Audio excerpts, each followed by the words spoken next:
Comme souvent, en cette période estivale, profitant de la sécheresse et de la canicule, les feux de forêt détruisent des vastes zones boisées et parfois même habitées.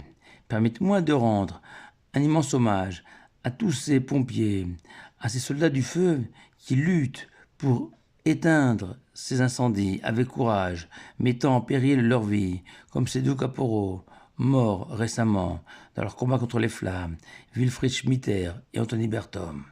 Mais si certains de ces feux sont provoqués par des pyromanes, d'autres sont le fruit de toute petite négligence, un mégot mal éteint, toute petite cause et très grands effets. C'est ainsi qu'on peut résumer l'histoire de ces si impressionnants feux de forêt.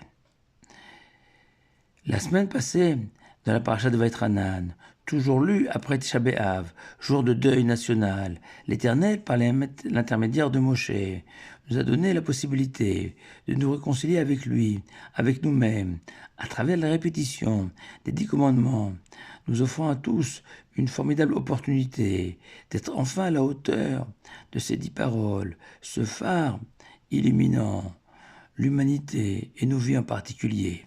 Et Moshe nous avertit que même si ces 10 commandements sont composés de grands mots comme providence divine, vérité, respect absolu du Shabbat et de ses parents, amour de son prochain sans limite. Mais attention, rajoute Moshe, dans notre paracha de la semaine Ekev, toutes ces ambitions se nourrissent de tout petits gestes du quotidien. Ces petites actions, nous avons tendance à négliger, voire même à piétiner, ce que souligne le Midrash Tanhuma cité par Rashi, nous rappelant que Ekev signifie le talon en hébreu. Et Moshe promet, dans les premiers mots de notre Sidra, Vaya Ekev Tishmoun, littéralement, et ce sera suite à votre écoute, votre obéissance des lois de la Torah, alors je vous bénirai. Mais qu'on peut comprendre ainsi, selon le Midrash Tantruma, si vous prêtez attention aux mitzvot du quotidien, celles que l'on exécute machinalement, sans vraiment s'investir dans leur accomplissement, je vous promets les plus belles des bénédictions, l'abondance, la protection. Et dans le cadre des mitzvot du quotidien, je voudrais citer, chers auditeurs, non seulement les prières journalières, mais aussi l'ensemble des bénédictions que nous récitons sans vraiment prendre le temps de se concentrer à la va-vite, plus pour s'en acquitter qu'avec l'intention de se grandir grâce aux prières et aux bénédictions. Je voudrais aussi insister sur nos devoirs vis-à-vis de notre prochain, et en tout premier lieu, son conjoint, sa conjointe, ses enfants, ses parents. Particulièrement en cette période de l'année, ces vacances propices à la vie de famille.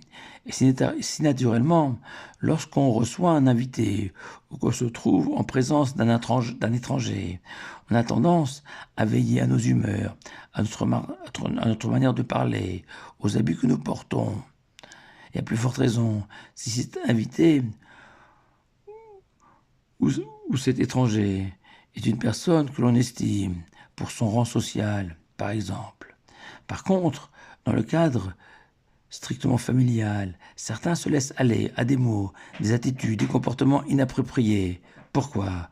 Parce qu'on se trouve en face d'une épouse ou d'un mari dont nous partageons l'existence 24 heures sur 24, idem pour les enfants ou les parents.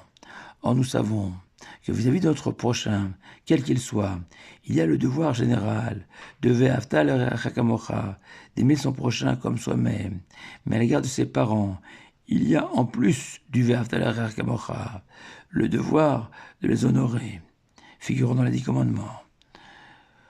Le couple juif aussi, hormis le Ve'afta l'erecha kamocha, il y a l'engagement pris sous la choupa, le dénuptial, devant Dieu et devant les hommes, de chérir son épouse sur tous les plans, affectifs comme financiers, et enfin vis-à-vis de ses enfants.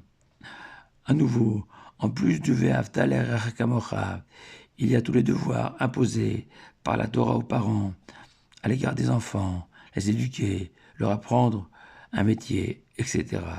En clair, les membres de notre entourage proche sont aussi des prochains comme les autres, que nous devons aimer comme nous-mêmes, mais avec des obligations supplémentaires vis-à-vis d'eux. Ce que Moshe vient précisément nous rappeler, que les plus belles bénédictions sont réservées à ces hommes et à ces femmes qui, à l'égard des personnes qu'ils côtoient au quotidien, se hissent au niveau des exigences de la Torah, et ce, tous les jours.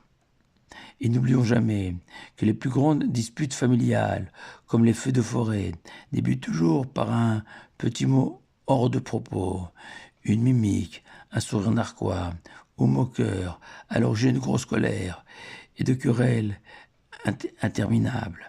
Et j'ai beaucoup apprécié ces paroles du Rav David Twitou, qui disait que l'échec de notre génération n'est pas tant de ne pas assister à la reconstruction du troisième temple de Jérusalem.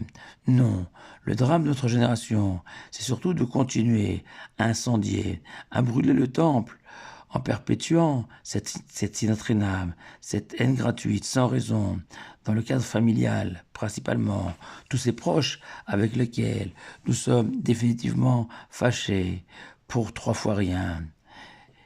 Et comme j'aime à le rappeler, cette formidable leçon donnée par l'un des plus grands sages de tous les temps, le Tana Rabbi Chaim ben Zakkai, qui affirmait que malgré sa stature, jamais personne ne l'avait salué en premier, et qu'il était toujours le premier à dire bonjour, et que ce devoir tout bête, et pourtant tellement précieux pour la personne saluée, incombe à l'écart de son entourage familial, toujours être le premier à saluer. Et en s'inspirant d'un des plus grands maîtres de la chassidoute, Rabbi Israël de Rougine, expliquant que le mot akev, talon, l'extrémité du corps, désigne aussi l'extrémité de l'histoire de l'humanité. Son terme, on peut dire que l'époque messianique surviendra lorsque l'homme aura appris à respecter toutes ces mitzvot du quotidien, symbolisées aussi par le talon, le ekev, ses devoirs vis-à-vis de Dieu et de son prochain. Shabbat Shalom à vous tous.